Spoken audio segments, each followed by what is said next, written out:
So roundtable item number one. We will start, of course, with Geoffrey. He's our guest, so the guest goes first. Your most important position group matchup in this game, and you can include coaches if you want, a coordinator versus coach, coordinator versus coordinator, but it can be unit versus unit, or it could be player versus player. Your most important matchup you think that is going to be the number one decider or likely indicator of how this game goes?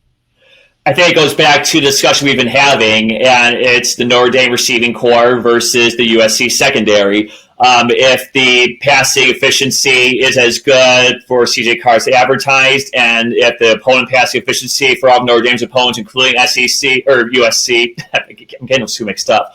I think that if those numbers are accurately showing, then once CJ Carr gets open, assuming he does get open at all, it's really going to come down to, will the Trojan secondary keep up with that receiving core? If I had to take a guess, I would say, and of course, me being a Notre Dame guy, I got to say it, my answer is no. I'd be remiss if I said otherwise. Ethan, your biggest matchup in this game? Sure. I'm really torn between two, so I'm going to go with one on each side of the ball. I'm going to go with just like the overall USC defense against the Notre Dame running backs, just because I think that USC can, with the high-powered offense that USC possesses, I think that they can endure a great game from CJ Carr and still win if they shut down the Notre Dame run game. But I am really, really nervous about them actually doing that, not just because of Jeremiah Love, but because of Jadarian Price, because he actually was the better rusher last year against USC in the Coliseum.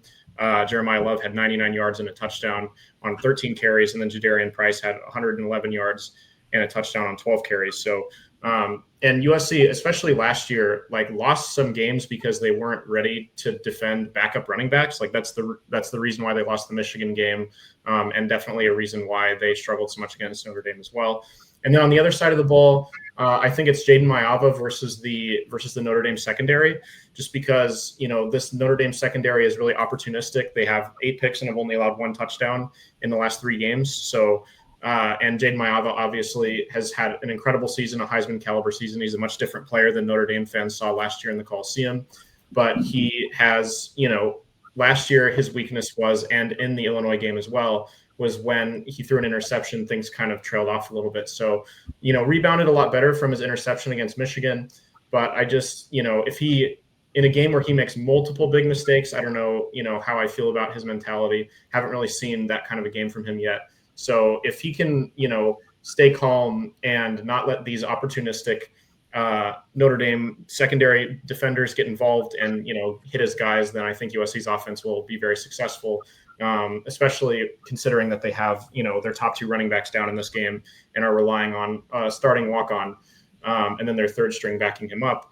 They kind of need the passing game to be involved. I'm fairly confident that the running game will do well, but I think that they need to get the passing game involved regardless to set up that running game doing well and put those guys in as big of a position to succeed as possible. So if Maiava can hit his guys and he doesn't, let Notre Dame get more than 1 interception in this game, I think that, USC will be in a really good spot. Crash, your biggest matchup?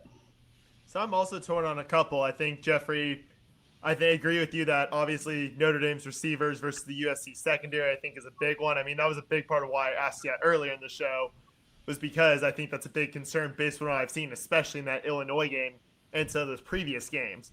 But I'm also wondering, especially with Ashton Craig out at center, can USC also play really suffocating?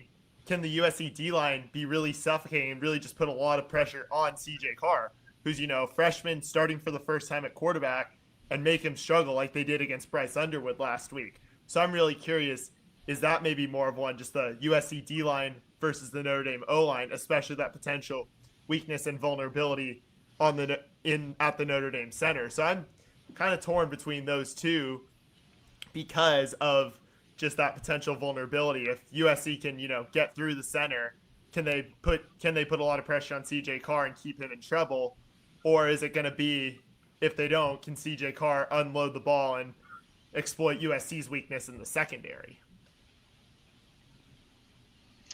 My biggest matchup in this game, this is the theme that I've been writing. USC defensive line. Can the USC defensive line make the game uncomfortable for a quarterback I think very highly of, CJ Carr? To me, Michigan's not very good.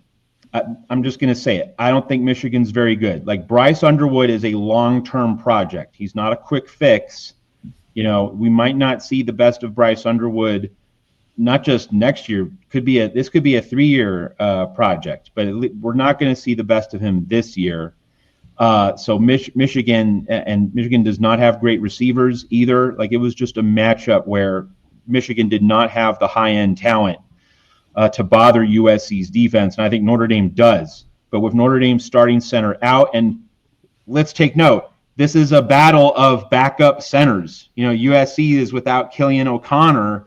It's opening day starting center, so it's a battle of the backups. That's a really intriguing specific plot point. But generally, the USC defensive line, which didn't show up the last time it went to the Midwest, going to Illinois, that USC defensive line has to make the game uncomfortable for Notre Dame. And if it doesn't, Trojans are in for a long